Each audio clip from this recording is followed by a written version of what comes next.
jelema sahur disangka masih kene peting maka ternyata horenganan geus berang nyana hudang barang neuleuh hudang jamna jam 3 ken wah mantap ya kedah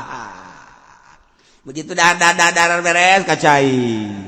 barang keur ngarokok nyana kaluar nungguan subuh kotok kok aing puyeng si kotok biasanya kieu mah jang geus subuh macam kira teh aing nungguan subuh ieu bari ngarokok kene nya kok ji ieu biasana iman kos kieu mah isuk-isuk bareng neuleuh ji ieu tadi goblok jam 3 bae deui teu roba-roba horenganan isdet jemna